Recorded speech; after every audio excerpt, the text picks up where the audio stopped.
तेजी इस वजह से है क्योंकि मामला महंगाई का है। हाँ बिल्कुल, मैंने तो नाज़रीन पेट्रोल गाड़ी में डलवा के घर खड़ी कर दी है गाड़ी, जैसे कि मैंने ट्वीट पेट्रोल डलवाया क्यों फिर उसके अंदर? नहीं तो वो भरी हुई तो पूरी हो ना, देखिए जरूरत के तहत इस्तेमाल हो सकती है, लेकिन मैंने वो घर खड़ी कर दी है क्योंकि अब गाड़ी से ज्यादा मुझे लगता है कि पेट्रोल की टेंशन है, चोरी ना हो जाएगा। देखिए मामला ये है इस वक्त महंगाई के हवाले से पूरे मुल्क में जबरदस्त एक हाहाकार मची हुई है। वो जो एक गाना था ना, महंगाई डायन मार जात है, वो लोगों को याद आ रहा है। हाँ बिल्कुल, बड़ा ये गाना है, आप जाके गूगल कीजिएगा और ये सब लोग सुन रहे हैं आजकल। ताज़ा आदाद-ओ-शुमार के मुताबिक जो बिजली और पेट्रोलियम मसनूआत की कीमत में इजाफे के बाद हर चीज़ महंगी हो गई है। 10-5 रुपए के इस इजाफे का जो शायद मुतवसत तबका या जो ऊपरी तबका है या जो ऊपरी मुतवसत तबका है उस पर इतना बुरा असर नहीं होता, लेकिन वो लोग जो गरीब हैं या जो गुर्बत की लकीर से नीचे हैं और उस लकीर पर ज़िंदगी गुजारने के लिए मजबूर हैं, उनके लिए ये एक बम है महंगाई का। अब महंगाई में ज़िंदगी ऑब्वियसली गुजारना मुश्किल हो जाता है। 3 साल से हर महीने आवाम से महंगाई पर काबू पाने का वादा करती है हुकूमत और फिर दूसरे महीने कीमतों में इजाफा हो जाता है। तो आमदन के हालात ये हैं कि पहले चादर सर या पाँव में से कोई एक चीज़ ढांपने के लिए काफ़ी थी, अब सतर भी छुप जाए तो गनीमत है। तो क्या अब आवाम उम्मीद छोड़ दें या अभी कोई उम्मीद बाकी है? इस हवाले से हम बात करेंगे। हमारे साथ पाकिस्तान तहरीक इंसाफ की रहनुमा आलिया हमजा साहिबा मौजूद हैं। कॉमर्स की जो मिनिस्ट्री है उसमें भी ये सारे मामला देखती हैं। अब वो देखकर कहाँ लेकर जा रही हैं इस कौम को और महंगाई को, ये उनसे पूछते हैं। अस्सलाम वालेकुम। बड़ा मैं दिल बर्दाश्ता होकर बैठा हुआ हूँ। क्यों? बस महंगाई हो गई है ना। अच्छा, क्यों हुई है ये, क्यों हुई है इन बातों? आप दिल बर्दाश्त ना हो, घबराना नहीं है, घबराना नहीं है। अच्छा, इसकी एक वजह मैं बता दूं नाज़रीन को कि ये भी कहा जा रहा है कि शायद एक पैकेज वगैरह का भी लाने का कोई इम्कान है और मुख्तलिफ जो है मीटिंग्स भी बड़ी इस पे कॉल कर ली गई थी जब पेट्रोल की कीमतें पिछले हफ्ते में बढ़ गई। तो ये बताइए ये सिलसिला आप किस तरफ जाएगा? देखिए, 2 चीज़ें हैं। एक तो पेट्रोल की प्राइसेस वो हमारे सारी दुनिया में बढ़ी है, ये तो ठीक है, वो हमारे कंट्रोल में नहीं है। मतलब आज आप देखें फूड इन्फ्लेशन अमेरिका, जिसकी लोग कहते हैं जी कोते बर्दाश्त या पर कैपिटा इनकम इतनी ज़्यादा है, वहाँ पर चीखम धाड़ मची हुई है। यूके के अंदर पेट्रोल क्राइसिस आपके सामने है। उसके अलावा यूरोप के अंदर जो एनर्जी क्रंच आया है, चाइना के अंदर लोड शेडिंग स्टार्ट हो गई है, इंडिया के अंदर जी इंडिया के अंदर लोड शेडिंग स्टार्ट हो गई है। अल्हम्दुलिल्लाह, देखें होप देनी चाहिए अवाम को एक अच्छी नवीद देनी चाहिए कि देखें जिससे कह लेना कि हम फूड कमोडिटीज़ तो हम इंपोर्ट करते थे, इस दफ़ा हमने इन्फ्लेशन भी इंपोर्ट की है। लेकिन हुकूमत ऐसी है कि अगर हम आज टैक्सेस देखते हैं, if it's an era of PMLN या 2018 या मैं मतलब ये नहीं कि मैं ऑपोजिशन की बात करूं, अगर वो हालात होते और उतने ही टैक्सेस होते तो बिलीव यू मी 156 पर आपका पेट्रोल होता। अच्छा। देखें, हुकूमत ने अगर 22 रुपए वो लोग लेते थे, अपने टैक्सेस हम छोड़े, बाद में आप लोगों ने ही हमें कहना है आपका तो टैक्स का टारगेट ही नहीं पूरा हुआ। हाँ, ये बात होती। लेकिन हमें पता है हम उस पर छोड़ रहे हैं, हम कुकिंग ऑयल पर छोड़े। अब कुकिंग ऑयल अगर डबल प्राइस का हो जाए और आपने उसको इम्पोर्ट करना है, देखें दालें आपकी सस्ती हो रही हैं क्योंकि जाहिर है जो चीज़ आपकी यहाँ पर प्रोडक्शन होगी या जो चीज़ हमें बाहर से कम सबसे बढ़ के जो हम अवाम को देखें, हमारे अवाम माशाल्लाह ये जो पाकिस्तानी कौम है और हमें तकलीफ है उसकी। पाकिस्तान ने भी इकरार किया कि महंगाई है, देखें पाकिस्तानी कौम का हमें बहुत, और ये वो लोग हैं कि अगर इतनी लूटमार करप्शन से हम बच गए ना तो इंशाल्लाह ये जो इंटरनेशनल इन्फ्लेशन है आहिस्ता आहिस्ता हालात ठीक होंगे, दुनिया के साथ है। लेकिन हम ये तो नहीं कह सकते, और वाकई एक हमदर्दी एक एहसास है हमारा उनके साथ।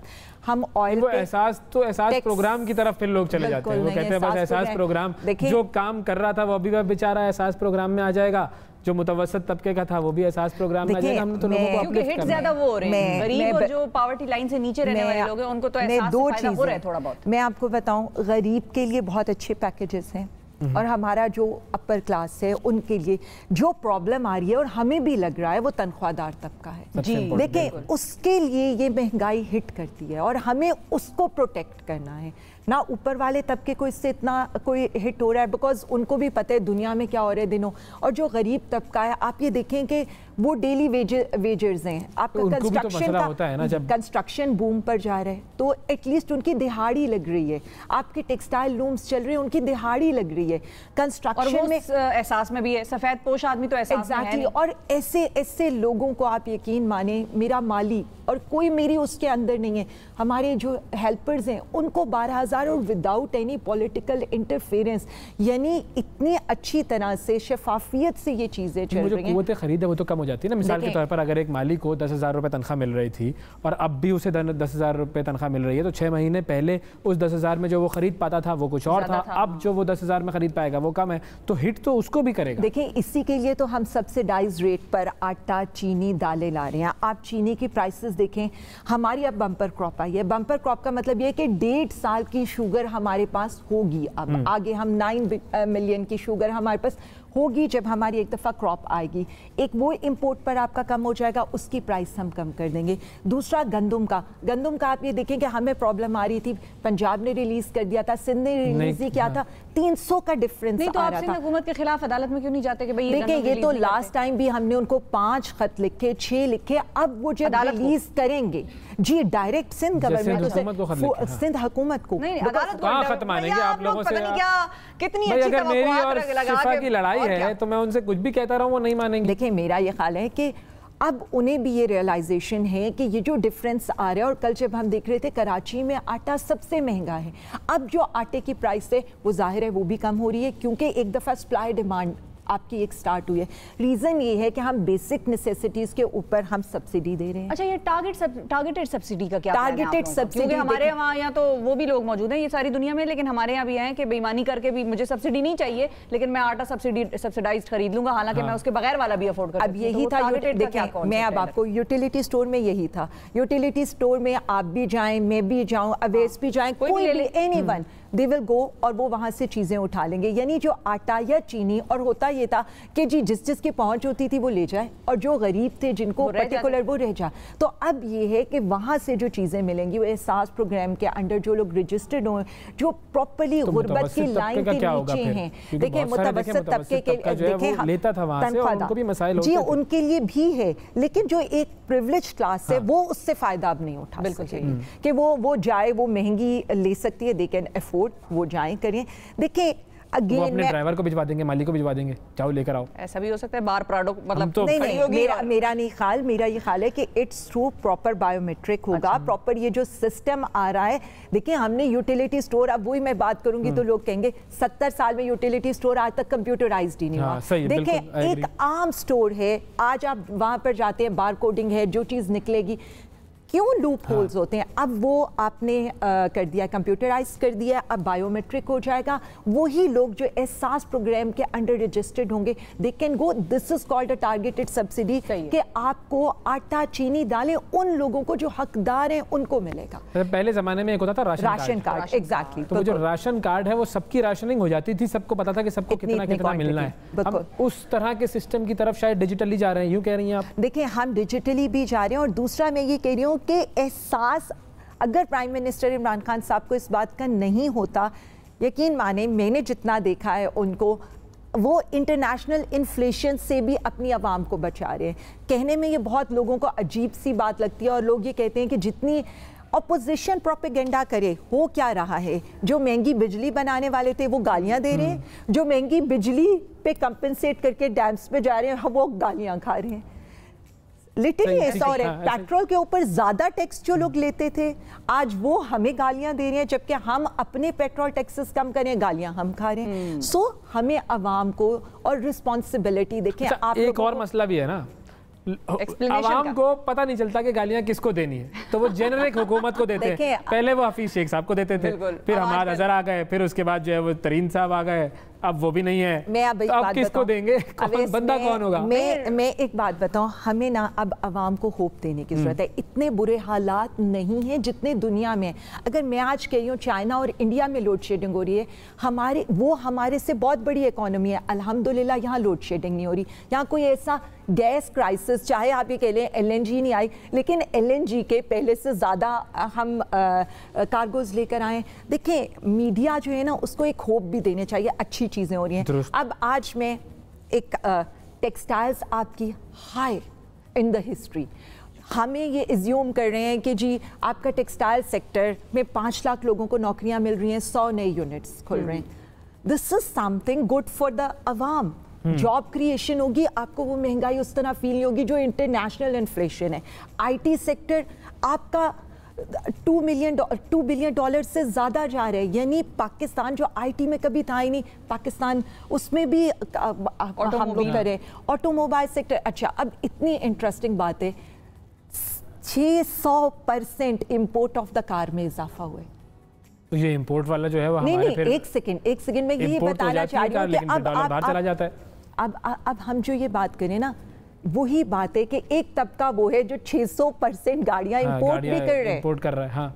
आपके मोबाइल्स अब हम अच्छा, मैं तो उन प्लांट्स की बात कर रही हूँ जो पाकिस्तान में लग रहे हैं। पाकिस्तान में मोबाइल के 21 नए प्लांट्स लग रहे हैं। It never happened in the history.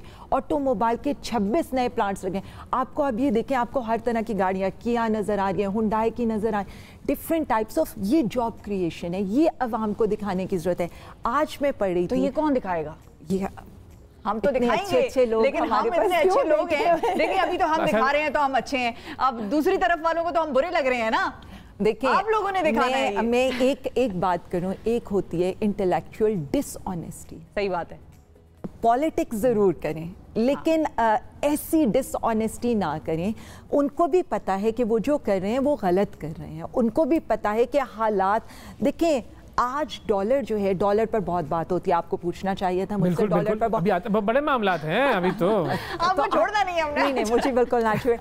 आप ये देखें कि नहीं छोड़ने से मुराद जाने नहीं देना, ये मतलब था मेरा। नाज़रीन, कोई ऐसी वैसी वो बात नहीं थी कि हमको कोई हमला शमला करने है, ऐसा कुछ नहीं है। हमारी बड़ी अच्छी इनके साथ गपशप भी लगती है, और कभी कभी जब डॉलर ऊपर चढ़ता है तो फिर हम इनको कहते हैं क्या कर रहे हैं, कुछ करें, हमने लेने हैं डॉलर, क्या कर रहे हैं मतलब। देखिए, अब हम इसीलिए महंगा करिए कि अमीर आदमी को डॉलर लेना होता है, गरीब आदमी को आटा लेना होता है, दोनों मसले में। नहीं, हम ये कहते हैं आप महंगी गाड़ियां बाहर से इंपोर्ट ना कर सकें। अब देखिए, अवाम जब हमें ये कहती है जी इतना, आप देखें वैक्सीन हम बाहर से मंगा रहे हैं, आटा हम बाहर से मंगवा रहे हैं, चीनी हम बाहर से मंगवा रहे हैं, तेल हम बाहर से मंगवा रहे हैं, और आपकी जो मैक्सिमम जब हम पर आता है ना, तो हम सिर्फ इतना कहते हैं कि मशीनरी हमने बाहर से मंगवाई, वैक्सीन हमने बाहर से।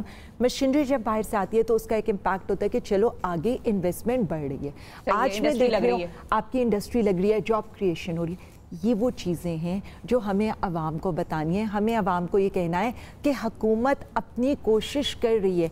देखें, यहाँ पर ना पहले ये होता था, सालों कोई नहीं पूछा था एक्सपोर्ट कितनी है, इंपोर्ट कितनी है, ट्रेड डेफिसिट कितने है। मुझे आज याद है, पहला आते हैं ना फर्स्ट ऑफ द मंथ, मुझे डीएम्स आना शुरू होते थे, मैडम इंपोर्ट कितनी बढ़ गई है, एक्सपोर्ट के। ये दिस इज द तब्दीली जो मीडिया और प्राइम मिनिस्टर इमरान खान साहब की दी है कि हमसे क्वेश्चन करें। एक तरफ हम दिखाते हैं लोगों को कि गाड़ियां आ रही हैं, दूसरी तरफ हम दिखाते हैं कि लोग आटा नहीं खरीद सक रहे हैं। तो जो कंपैरिजन होता है ना जब, तो ज़्यादा लोग हमारे, चूंकि वो गाड़ियाँ खरीदने वाले नहीं हैं, वो ज़्यादातर लोग आटा खरीदने वाले, तो फिर फोकस उधर हो जाता है कि भाई पहले इनको आटा दे दो, गाड़ियाँ तो आती रहेंगी। अच्छा, अब मैं 2-3 चीज़ें और देखें, फिगर से हम अच्छा, उससे पहले एक चीज़ बता दीजिएगा कि अब फाइनेंस के मामला कौन संभालेगा, ये क्या तय हुआ है? अच्छा, मैं अगर ये वाली पहले जो ज़्यादा गुर्बत वाली बात है, बहुत इंपॉर्टेंट थी। देखिए, हम हर बात में ना, हमारी ऑपोजिशन को भी बड़ा शौक है, आपकी बात नहीं करी, मीडिया को भी बड़ा शौक है, इंडिया ये कर रहा है, आप क्या कर रहे हैं? हंगर इंडेक्स आया, गुर्बत का इंडेक्स आया, इंडिया हमसे कहीं पीछे चला गया। पाकिस्तान 92 पर है, जो एक दफ़ा इससे बहुत आगे पाकिस्तान की रेटिंग्स थी। इसका मतलब है तशद्दुद और जबरी तशद्दुद पे इंडिया पहले नंबर पे है। नाज़रीन, ये भी इसका मतलब है कि पाकिस्तान में हालात अच्छे हो रहे हैं, गुर्बत से लोग बाहर निकल रहे हैं। अगेन मैं आपको ये बता रही हूँ कि कोशिश हमारी और भी। अब एक और, वर्ल्ड बैंक का आपने कहा, सारों ने वर्ल्ड बैंक की रिपोर्ट के जितने बुरे पार्ट्स थे ना वो शो कर दिए। ये किसी ने नहीं कहा कि आपका जो वर्ल्ड बैंक कहता था कि तकरीबन कोई $1.9 जो कमा रहे पाकिस्तान में, वो लोग 4% से भी कम होने जा रहे हैं। इट्स अ गुड न्यूज़ कि लोगों की, इसका मतलब है कि उनकी पावर जो ऑफ बाइंग है वो बढ़ रही है। वो देखिए, एक होते हैं वो नंबर्स जो हमारे पास रिपोर्ट्स में आते हैं, हमारे पास स्टैटिस्टिक्स में आते हैं, हमारे पास वर्ल्ड बैंक देता है ये, और एक होता है ग्राउंड रियलिटी वाला कि भाई डॉलर लेने के लिए गए वो 173-74 पर मिल रहा था, आटा लेने के लिए गए वो महंगा मिल रहा था, पेट्रोल लेने के लिए गए वो महंगा मिल रहा था। तो एक तरफ वो नंबर्स है और एक तरफ वो जेब से निकलते हुए पैसे। अब मैं आपसे तो लोग कहते हैं यार मैं किस चीज़ पर भरोसा करूं? अब मैं आपसे सवाल करती हूँ, आप डॉलर 100 का रखते हैं और मैं आपसे कहूँ आप जो टैक्स पे करें, ऑफ कोर्स आपकी सैलरी से कटता होगा, उसमें से मैं 23 अरब जो है सिर्फ डॉलर को 100 पे रखने के लिए झोंक रही हूँ, जो कि एक प्रॉब्लम है, बहुत बड़ा प्रॉब्लम था ये। आपको ये लगेगा कि ये ठीक है, प्लस मैं क्या करूँ कि आपका एक खिलौना भी है ना, ये ग्लास भी पड़ा है ना, तो आप इंपोर्ट करके लेकर आए, रादर देन कि मैं मुश्किल रिफॉर्म्स कर लूँ। यानी बड़ा आसान है, मैं कभी कहती हूँ ना प्राइम मिनिस्टर के लिए बड़ा आसान है, अगले 2 साल हम भी मौज करें, हमें क्या शौक है गालियाँ खाने का। बहुत शुक्रिया अदा करेंगे आतिया हमजा साहिबा, आपने वक्त निकाला प्रोग्राम के लिए, और अल्लाह ताला आप लोगों को जो रिफॉर्म्स करने में है वो कामयाबी अता फरमाए, ये हमारी दुआ है, क्योंकि उससे मुल्क बदलेगा। बिल्कुल जरूरी है।